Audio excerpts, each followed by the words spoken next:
오랫동안 기다려서 재개발 재건축된 아파트 가치도 많이 올랐으니까 팔아야 할 텐데 설마 양도세를 혼자 신고하시려는 건 아니죠? 요즘 홈택스가 아무리 잘 되어 있다지만 재개발 재건축은 다른 세상 얘기입니다. 옛날 아파트 상 가격에 추가 분담금을 더하는 방식으로 단순히 계산하다간 가산세만 나올 수도 있어요. 안녕하세요. 컨설팅 전문 세무사 박정현입니다. 세무사들도 잘 안 하려고 하고 꺼려하는 양도세 계산이 한 가지가 있는데요. 바로 재개발 재건축 아파트 또는 입주권을 양도한 경우입니다. 권리가액의 추가 분담금, 분양금액, 옵션비 등등 모든 걸 반영해서 양도세를 계산하기가 생각보다 많이 까다롭습니다. 게다가 재개발 재건축은 구축을 허물고 신축 아파트로 받는 형식인데 양도가 아닌 연속성을 인정해주는 환지 성격을 띠다 보니까 양도소득세 계산하는 데 상당히 어려움을 겪죠. 재개발과 재건축 사업은 단순히 내 건물을 허물고 새로 짓는 방식과는 엄연히 다른데요. 좀 전에 말씀드린 환지 방식이 중요한 포인트입니다. 환지는 토지구역 정리 사업의 하나로 기존에 내가 가지고 있던 토지를 사업 시행자에게 빌려주면 토지를 구역별로 예쁘게 재정리해서 새로운 토지로 분배해주는 형태의 사업이에요. 어떻게 보면 예전 토지를 주었을 때 양도가 한 번 일어나고 새로운 토지를 받았을 때 취득이 한 번 일어날 것 같지만 전혀 그렇지는 않아요. 이러한 환지는 양도와 취득행위가 아니라 기존 토지와 새로운 토지를 연속된 하나의 토지로 보는 형식을 띠고 있거든요. 그래서 재개발과 재건축 사업도 역시 환지 성격이 두드러지는 사업 중에 하나라서 기존 주택과 새로운 신규 주택을 연속된 하나의 주택으로 보아야 합니다.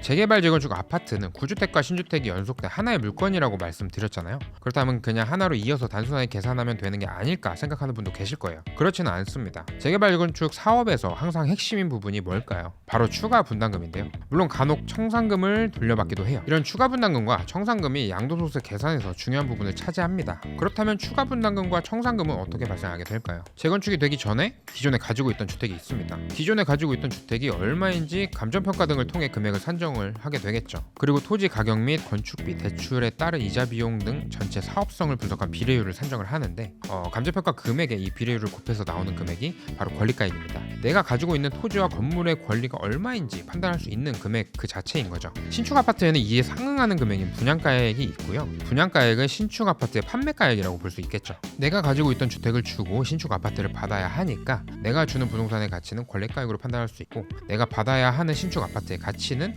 분양가액으로 판단을 해서 두 금액의 차이가 바로 추가 분담금입니다. 권리가액이 8억 원이고 분양가액이 10억 원이라면 추가로 납부해야 하는 금액은 2억 원이 되는 거겠고요. 반대로 권리가액이 12억 원이었다면 오히려 2억 원을 돌려받는 청산금이 생기게 됩니다.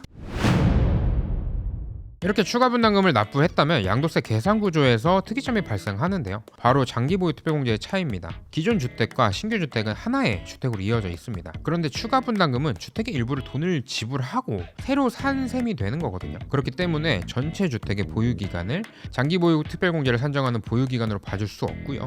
추가 분담금에 해당하는 부분만 따로 장기 보유 특별공제를 적용해야 합니다. 그렇다면 언제부터 보유한 것으로 봐야 할까요? 주택이 완공된 시점이지 않을까라고 생각하실 수도 있는데 바로 관리처분인가 고실입니다. 이 관리처분 인가일부터 몇 년간 보유했느냐가 추가 분담금에 대한 장기 보유 특별공제 적용률에 영향을 미치게 됩니다. 물론 1세대 1주택 비과세인 경우에는 12억 원까지 비과세되는 부분을 기존 주택분과 신축 주택분 그리고 추가 분담금 납부분 이렇게 세 덩어리로 나누어서 계산도 해야 하고 굉장히 복잡한 부분이 있죠.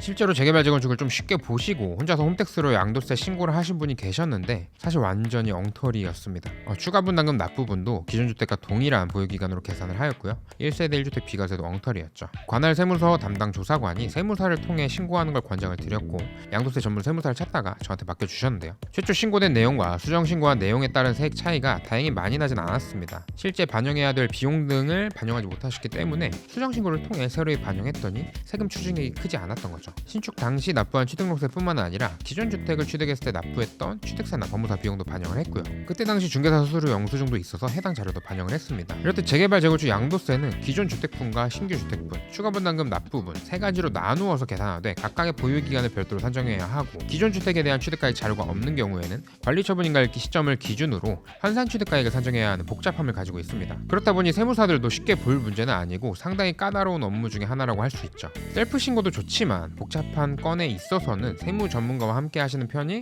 불필요한 가산세를 아끼고 심리적 안정감도 챙길 수 있는 방법입니다. 오늘 말씀드린 재개발 재건축 아파트의 특이성을 잘 기억하셔서 반드시 세무사를 통한 양도세 신고를 진행하시기를 바라겠습니다. 댓글에 적어드린 블로그를 참고하시면 양도세에 대해서 자세히 아실 수 있고 또 더 좋은 내용이 많이 있으니 절세에 많은 도움이 되리라 생각합니다. 오늘 영상이 도움이 되셨다면 좋아요와 구독, 알림 설정까지 부탁드리겠습니다. 감사합니다.